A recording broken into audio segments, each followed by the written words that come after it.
पाए।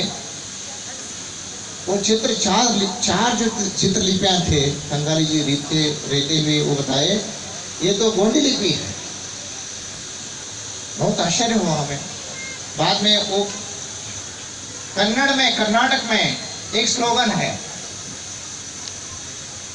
एयरपोर्ट घे बोलते हैं। ये कोर्ट का स्लोगन कर्नाटक में है और उसको वर्शिप किया जाता है टर्मरिक से, जो अभी लगाए हल्दी। कोर्ट है, एयरपोर्ट घे बोलते हैं, सात, एड़ यानी कि सात। एयरपोर्ट घे एक स्लोगन है कर्नाटक में। और वो टेम्पल वहां पर था, केव टेम्पल, ये हमें अभी क्लियर हो रहा है। उसमें 4 बार बकरी का चित्र आए हैं। बकरी चराने वालों की एक शेल्टर थी रात में, ऐसा उसमें अर्थ आता है। और कंबल की एक मार्केट था उसके सामने। ये शब्द वो जो चित्रलिपि की व्याख्यान कंगाली जी ऐसी की है। तो कर्नाटक में जो हम बसते हैं, जो बकरी चराने वाली समाज है, इसको कोरबा भी कहते हैं। आपके महाराष्ट्र में धनगर कहते हैं, या अलग अलग राज्य में अलग अलग नाम से जाना जाता हो। तो अपने समाज उस समय ज्यादा बकरी चराती होगी। अभी हम हैदराबाद कर्नाटक में एक काम करते हैं और दोनों नाम की ओर से जाना जाते हैं, कोरबा भी जाना जाते हैं और गोंड भी जाना जाते हैं। लेकिन गोंड जो शब्द है वो स्टिग्मेटाइज शब्द है। गोंड बोलना या गोंडी समाज को बुलाना, यानी कि उनको स्टिग्मा के जरिए उनको बुलाना, ऐसा ए गोंडा बाइले ऐसा हमें बोलते हैं। यानी कि बहुत निचले हिस्से से हमें उसको दर्शाते हैं। तो ये जो चीजें हैं, ऐसा रहने से दक्षिण में हमारी जो पहचान है चेंजेस हुआ है, अलग नाम से अपने आप को पहचाने हैं, ऐसा वो क्लियर होता है। जितने भी गुफाएं हैं और गुफाओं में जो चित्रलिपियां हैं, वो चित्रलिपि को अच्छी तरीके से परखने की जरूरत है। अभी हमारे साथ कंगाली जी नहीं रहे, लेकिन सलामे जी हैं। सलामे जी को मैं बार बार कहा, एक बार और भी आए थे।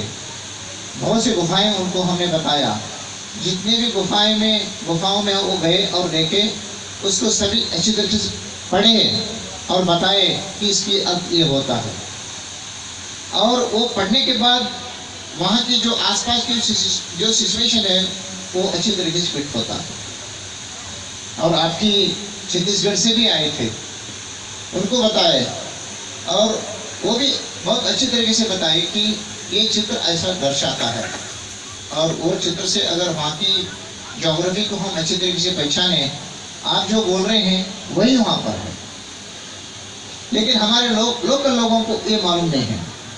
इसलिए अगर कर्नाटक को अच्छी तरीके से पहचानना है, कन्नड़ को अच्छी तरीके से पहचानना है, या दक्षिण की जितने भी राज्य हैं उन राज्यों को अच्छी तरीके से पहचानना है, तो गोंडी संस्कृति को अच्छी तरीके से जानना है, इस भाषा को अच्छी तरीके से जानना है, तो ही हम अच्छी तरीके से दक्षिण भारत को खुलासा कर सकते हैं, तो नहीं कर पाते। इसलिए हम आप सभी को निवेदन करते हैं, जितने भी विशेषकर छत्तीसगढ़ के हैं, जो पहाड़ी अबुझमाड़ के एरिया के चिंतकगण हैं, जैसे आपकी बहुत अच्छा, मुझे अच्छा लगा आज आपकी जो आपके वक्ता में बहुत अच्छा लगा। जैसे मिट्टी जी भाई बताए, वो पढ़ के बता रहे हैं, शायद आप उसको मनन करके बता रहे थे, ऐसा मुझे लगा।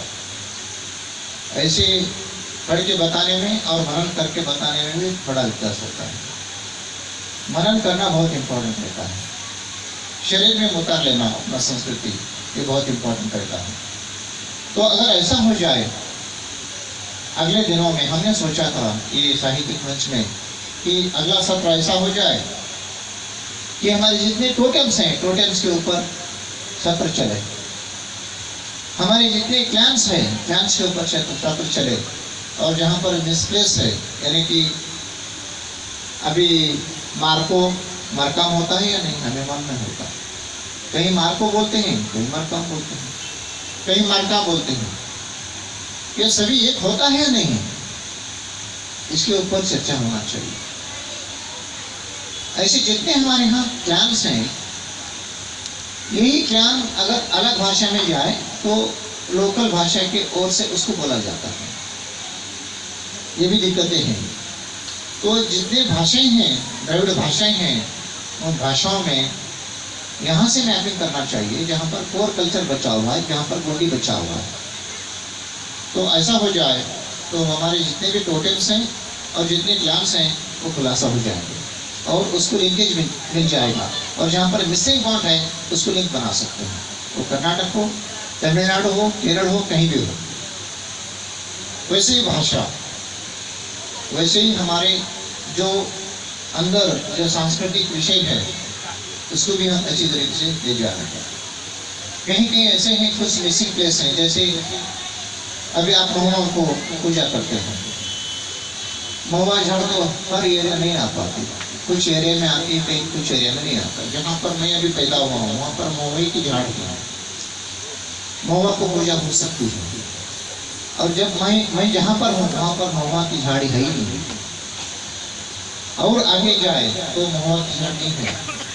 महुआ की झाड़ चले जाए तो उसकी जो आचरण है वो भी चली जाती है, उसके फूल की जो उसकी जो दारू आती है उसको देव को चढ़ाने की जो रहता है वो भी चले जाएगा, अल्टरनेटिव आ जाएगा। ऐसे अपने समाज में ऐसे बहुत कुछ अल्टरनेटिव कल्चर आ चुकी है, तो उसको अच्छी तरीके से परखना है। तो एक राज्य से नहीं हो पाएगी, अलग अलग राज्य के लोग, चिंतक लोग अगर हम एक जगह बैठ जाए और हम ये नहीं चाहे कि मेरा ही बराबर है, हम कहीं ना कहीं कुछ छोड़ना चाहिए और कुछ पकड़ना चाहिए और सोचना चाहिए पक्का कौन सा है, पक्का को हम पकड़ना है और उसको आगे बढ़ाना है, तो ही होगा, नहीं तो नहीं होगा। क्योंकि ये एक दिन की बात नहीं है, बहुत दिन से हमने बिखरे हुए हैं। मोहनजोदड़ो हड़प्पा से कब हमने बिखरे मालूम नहीं, सिंधु घाटी से कब हम बिखरे और नर्मदा में और कब बिखरे और नीचे आए, एक दिन की बात नहीं, बहुत दिन हम बिखर के नीचे आए हैं, हजारों साल से पहले ही आए हैं। इसलिए भाषा में परिवर्तन आ चुकी है। तो ये एक दिन का लेयर में एक ही इसमें हम नहीं देख पाते, इसके ऊपर बहुत कुछ पड़ा है। एक एक पन्ना निकल के जो ओरिजिनल है उसको और पकड़ के सब पन्ने के ऊपर लिखना है, तो ही हम अपना समाज की जो संस्कृति है सब तरफ हम बोल सकते हैं। ऐसा बोले तो भी वही, ऐसा बोले तो भी वही, ऐसा बोले तो भी वैसा, ऐसा बोलना पड़ेगा, तो ही हमें क्लियर होगा, नहीं तो नहीं होगा। एक तो हम बताएंगे। एक बात मैं बताना चाहता हूँ, भोपाल में एक प्रोग्राम बनाए थे अपने समाज के संगठक, मुझे बुलाए थे, बंगाली साहब को बुलाए थे। उसकी 2 ही दिन के बाद उनका देहांत हुआ। 1-2 दिन हम एक ही रूम में थे। वो गिन्नौरगढ़ लेके गए थे मुझे, गिन्नौरगढ़ बताने के लिए। गिन्नौरगढ़ जब जा रहे थे बहुत अच्छा थे, ऊपर चढ़े, जब उनको थकावट आ रही थी, वो बता रहे थे थोड़ा थकावट है, गोली नहीं लिया है, तो हमें पूरा नहीं देखा, छोड़ा और नीचे आ गए, खाना खाए, जितना हो सकता है जल्दी, क्योंकि उनको ट्रेन था जाने के लिए, जल्दी ही वापस आ गए। आके उनको ट्रेन लगा के हमने उस दिन रुक के दूसरा दिन मैं दिल्ली चले गया। मैडम भी दिल्ली आई थी, बहुत से लोग दिल्ली आए थे, वहाँ पर साहित्य तो एक सम्मेलन थी, रमणिका गुप्ता जी उसको ऑर्गेनाइज किए थे। तो वहाँ पर एक चर्चा थी। क्या चर्चा थी?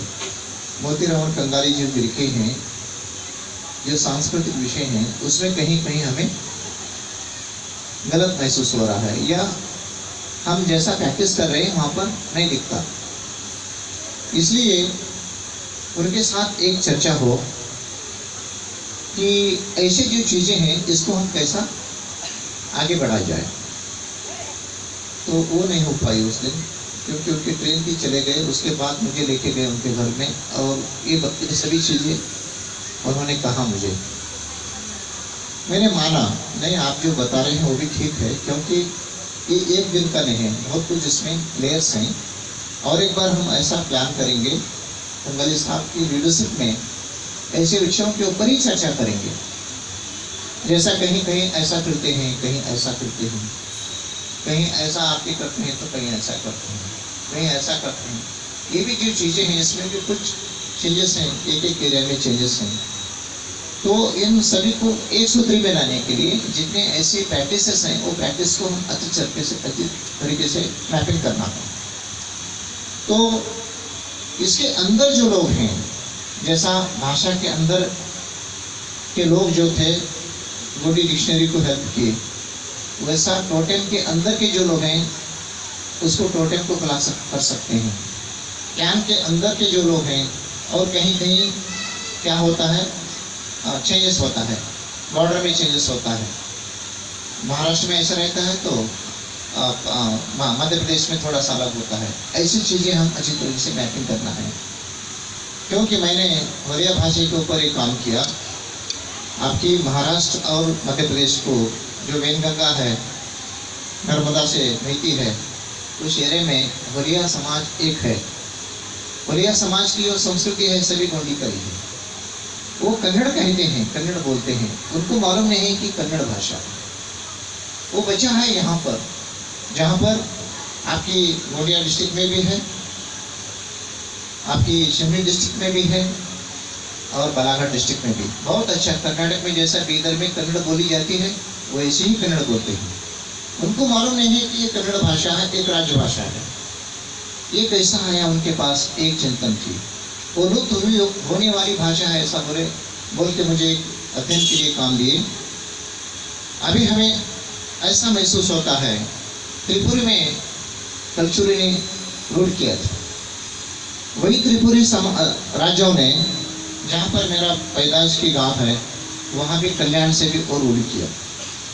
12वीं सदी में कल्याण से जो रूल किए कलचुरियों ने, common to the common person साहित्य को रचना की। कर्नाटक की जो कन्नड़ की भाषा है उसकी एक बहुत बड़ा देन जो है उसको वचन साहित्य कहते हैं। वो वचन साहित्य जैसा बुनकर रहता है, बुनकर के वचन साहित्य तैयार किया, जैसा जितने भी काम आर्टिजान्स ग्रुप है वो सभी आर्टिजान ग्रुप हिस्सा लेते थे, चर्चा करते थे, लिखते थे। उसका अर्थ क्या है, 12वीं सदी में ही कर्नाटक में कन्नड़ बहुत अच्छी तरीके से उभर के आई थी, ऐसा क्लियर होता है। तो वो कन्नड़ कहाँ से आया, आपके यहाँ से कन्नड़ आया। हमारे यहाँ कुछ लोगों की मानना है कि कन्नड़ का एक देश था, उसको खान देश बोलते थे। खान देश अभी कर्नाटक में नहीं है, आपके महाराष्ट्र में है। कन्नड़ गांव कर्नाटक में नहीं, कन्नड़ गांव आपके बालाघाट डिस्ट्रिक्ट में है। तो उसका अर्थ ये है, यहाँ पर बहुत से जो शब्द हैं कन्नड़ के शब्द हैं, वो जो कन्नड़ के शब्द हम बोलते हैं तो गोंडी के शब्द हैं। ऐसी जो चीज़ें हैं इसको अच्छी तरीके से परखने के लिए हमें मलयालम के भी चिंतक चाहिए, तेलुगु की भी चिंतक चाहिए, कन्नड़ की भी चाहिए और तमिल की भी चाहिए। तो ही गोंडी भाषा, गोंडी संस्कृति को हम अच्छी तरीके से पहचान पाते हैं। तो आगे आने वाले सत्र में ऐसी चीज़ों को हम ध्यान में लेना है, जितना भी हो सकता है। उषा किरण जी यहाँ पर हैं, ये गोंडवाना साहित्यिक मंच है, उसमें जो पुराने लोग थे अभी नहीं रहे, उनका दर्शन आगे बढ़ना है। तो नई नई जो पीढ़ी है, जैसे आप हैं, इसमें जुड़ना है और आगे आने वाले दिनों में जो बचा हुआ काम है उसको आगे ले जाना है। ऐसा हो, ऐसा ही मैं आशा रखता हूँ। बहुत अच्छा एक भारत में अपने समाज को उजागर यानी कि जागरण करने की आगे आने वाले दिनों में ऐसी चीज़ों को लेते हुए आगे बढ़े और अपने समाज जहाँ टूटा है वहाँ पर पहुँचे, यही आशा रखते हुए मेरा वाणी यहीं पर समाप्त करता हूँ। जय श्री राम।